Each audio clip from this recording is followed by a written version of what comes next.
Good afternoon and welcome to Uniquely Useful with Tracy T. My name is Tracy Threlfall and I am so happy to be with you here today to talk about the things that we talk about, which is spiritual law, co-creation, manifesting the lives of our dreams, walking a spiritual journey, and helping other people one person at a time. And so I want to thank you for joining me here today.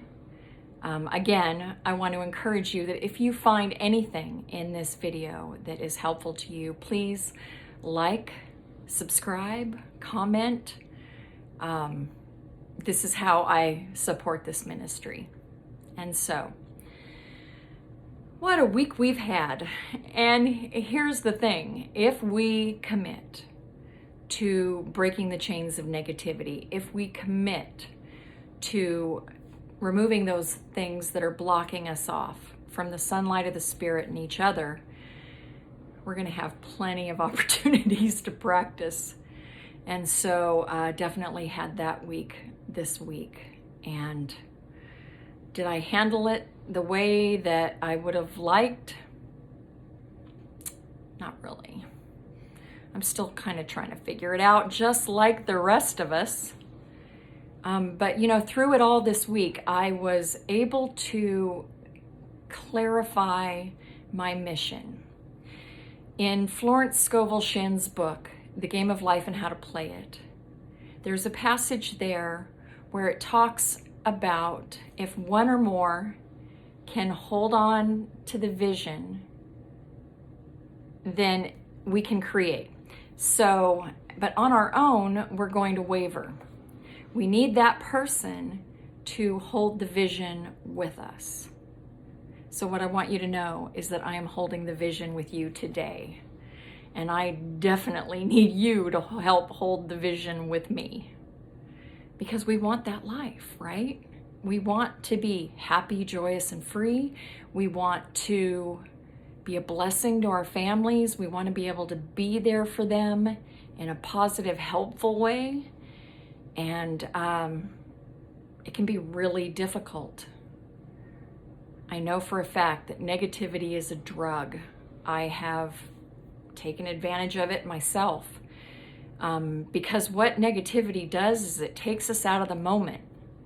It takes us out of right here, right now, and it starts circling like in the past and what I should have done different and why did I say that? And why did I do that? And, you know, just round and round. And, you know, for some of us, we get stuck in that cycle.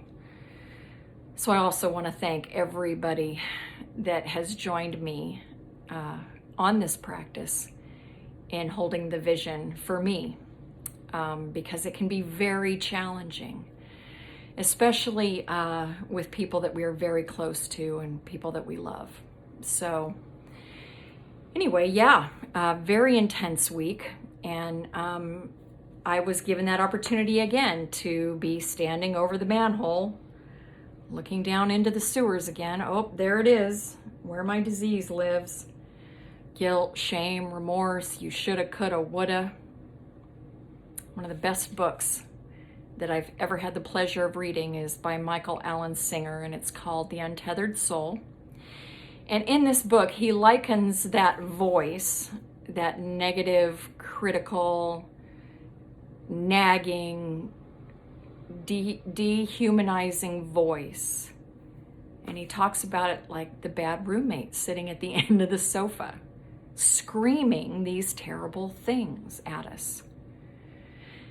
Because when these tapes are going, there's two voices. There's the voice doing the screaming down at the end of the sofa, and there is the one listening. And today I want to live in the one that's listening, which is that connection to source, that connection to spirit, that connection to co-creation, and being the instrument for that. And so I can't focus when this is going. And so I'm going to share with you some tools that have been very helpful to me. One of the things is I named the roommate Dolores. And she sits down there at the end of the couch and smokes cigarettes and gets drunk and screams at me. And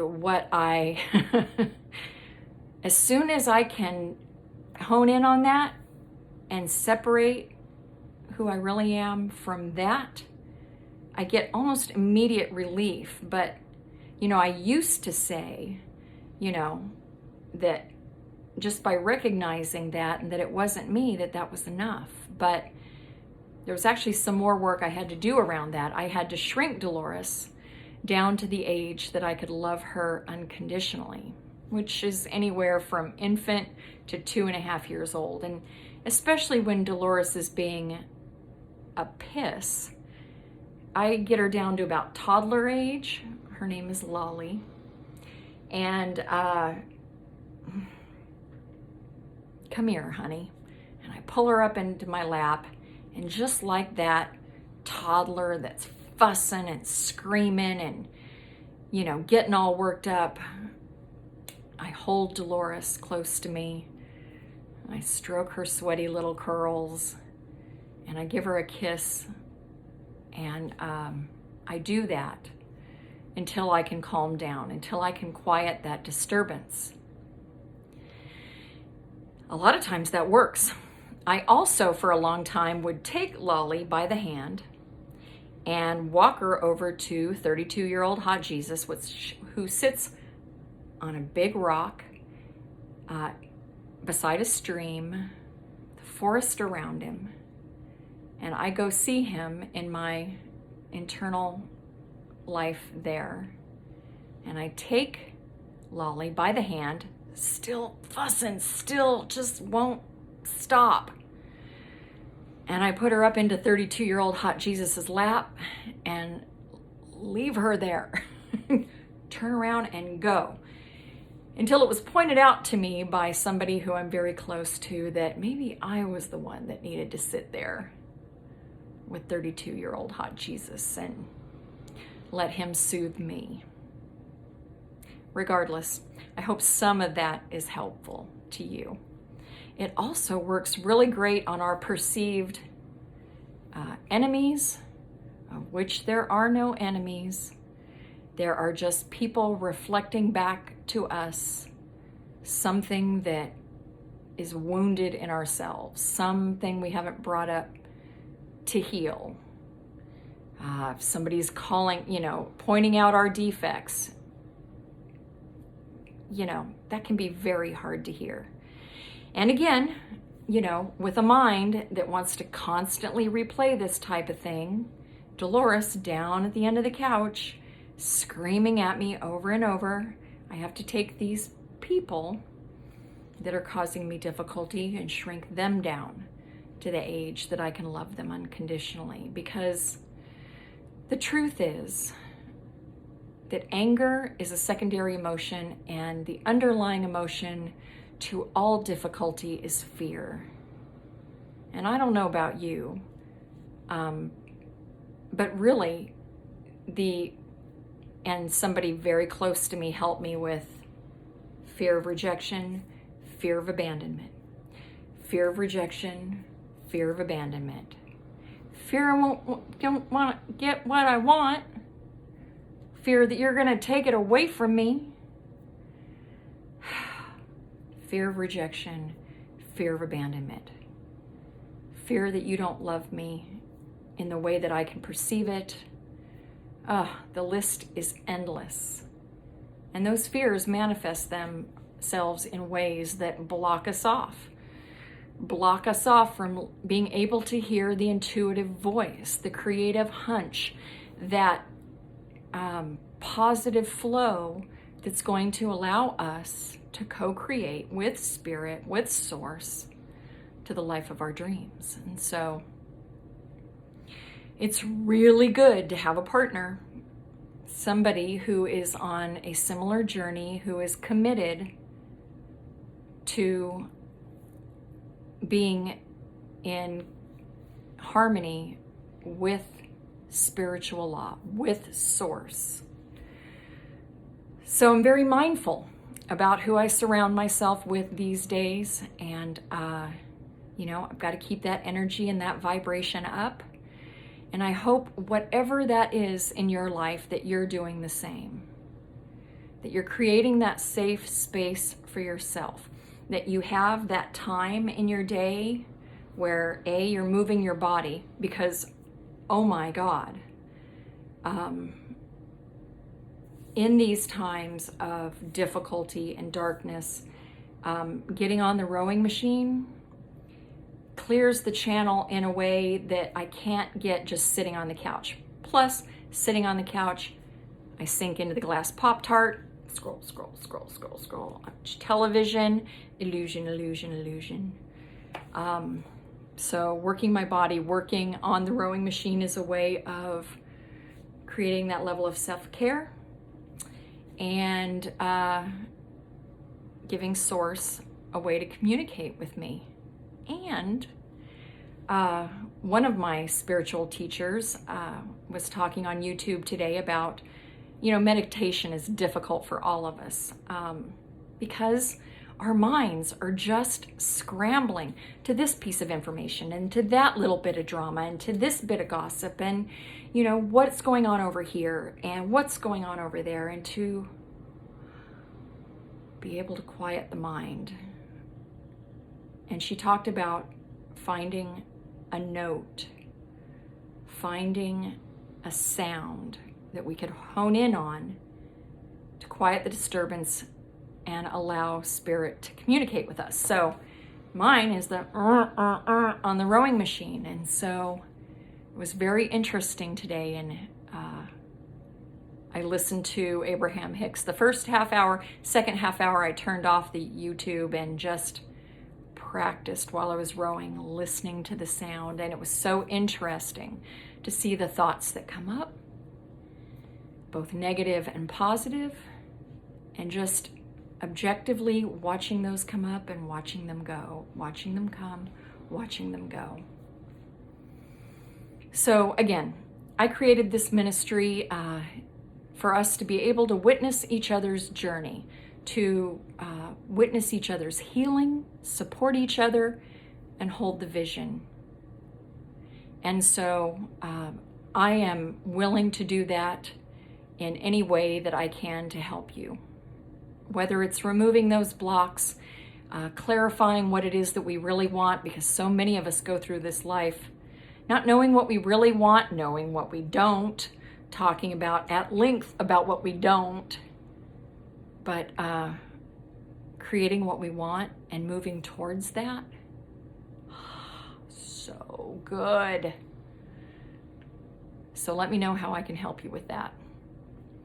And I'm going to close this with talking about one of my favorite books, The Green Mile, Stephen King.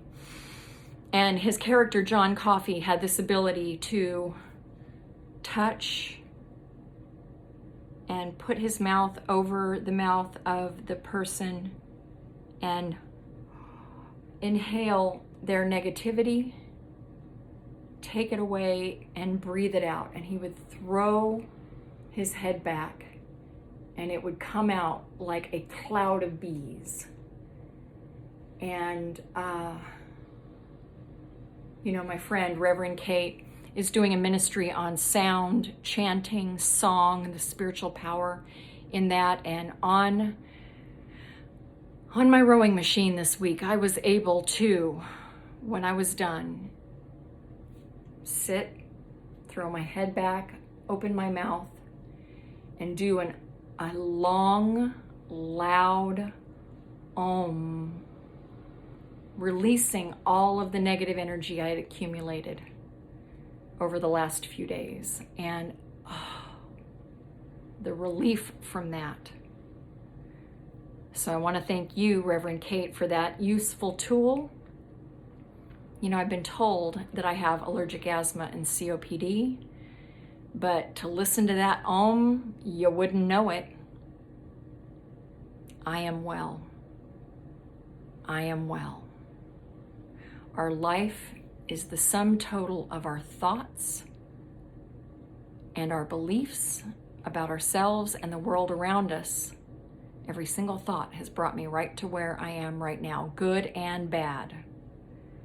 And so I am not living in right now. I am living in the product of old thoughts, old beliefs. And if I want to take off, if I want to go somewhere I've never been, I've got to change that thought. And I need you to help me hold on to that vision. I really appreciate that, because I want what we all want. I want to be happy. I want to be loving. I want to be kind. I want to be there for my family in a healthy, productive kind of way. And by you holding my hand and keeping me up out of the sewer, I'm able to do that today. Maybe not great at it yet, but it's definitely getting better. So thank you again for joining me. If you found anything useful here, like, comment, subscribe. It supports this ministry, and it reminds me that you're here, and I just so appreciate you. Thanks again.